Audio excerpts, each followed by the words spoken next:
I got a friend request from someone I didn't know, then they sent me a picture of my house. What happened next was terrifying. It started with a simple friend request. It's something we all get, right? A random person adding you out of nowhere, and you either accept or ignore. But this one was different. And what happened after shook me to my core. I'm Sarah, and like most people, I had a pretty standard social media profile. I wasn't famous or anything, but I had a decent following. A few friends, family members, and some acquaintances from college. I didn't think much about the friend requests I got. Until one night, after a long day at work, I logged onto Facebook and saw a request from someone I didn't recognize. Their name was Ryan. No mutual friends, and the profile picture was of a blurry, faceless person standing in front of what looked like a beach. No details, just a name. I stared at the request for a few moments, debating whether or not I should accept. It wasn't uncommon for people to add me after we'd met once or twice, but this didn't feel like that kind of situation.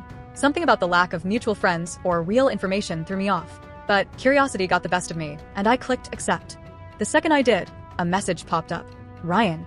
Hey Sarah, nice to connect with you. It was a simple message, nothing out of the ordinary. I typed a quick response. Hey, nice to meet you. Where do we know each other from? Ryan. We don't, actually. I just thought you looked interesting. I found that odd, but shrugged it off. Sometimes people are just friendly. However, things started to take a strange turn when I noticed he was watching my stories on Instagram stories that were private, stories I only shared with close friends. He wasn't someone I'd approve to view them, so I immediately set my Instagram account to private, even though I was starting to feel uneasy. Then, about a week later, I got another message from him. This time, I was lying in bed scrolling through my phone, half asleep. Ryan. Hey Sarah, I hope you're doing well. I wanted to share something with you. I opened the message, and my blood ran cold. It was a picture of my house. Not a generic photo, but a detailed shot of my front yard, my driveway, and the tree near the fence, the exact spot where my car was parked. I stared at the picture for what felt like an eternity. How did he get that? I quickly opened my front door, heart racing, and scanned the area, but there was no one there. No sign of anyone nearby.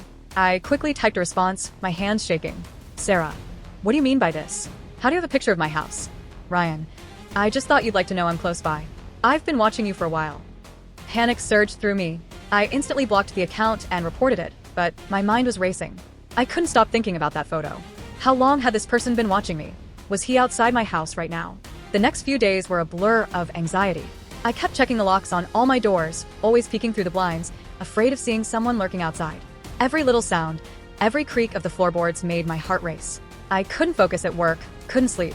My friends were starting to notice that something was off, but I couldn't bring myself to tell them. What if they thought I was overreacting? Then, one afternoon, as I was sitting on the couch, I heard a knock at the door. My heart skipped a beat. I froze.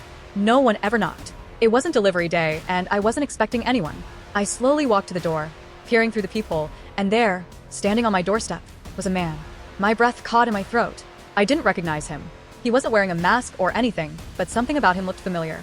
He stood there, just staring at the door, as if waiting for me to answer. I could see that he was holding something in his hand, but I couldn't make it out from the peephole. I felt like my heart was about to explode in my chest. I grabbed my phone and texted a friend, telling them to call the police. I wasn't taking any chances. Before I could even make a move, the man finally spoke, his voice muffled through the door. Man, Sarah, it's me.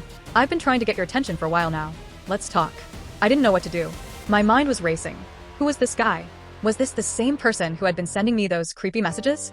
I didn't say a word. I backed away from the door, my hand trembling as I pressed my phone to my ear, whispering to the operator that I needed help immediately. The man stood there for a few more minutes, knocking a few times, before walking away. I didn't move until I heard his footsteps fade into the distance. Then, finally, I bolted the deadbolt and collapsed on the floor, my entire body shaking.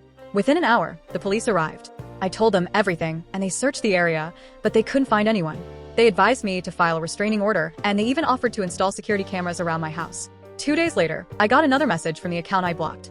It was the same creepy picture of my house, but this time, there was something else added, a note that said, "I'll be watching you, Sarah. I'll always be close."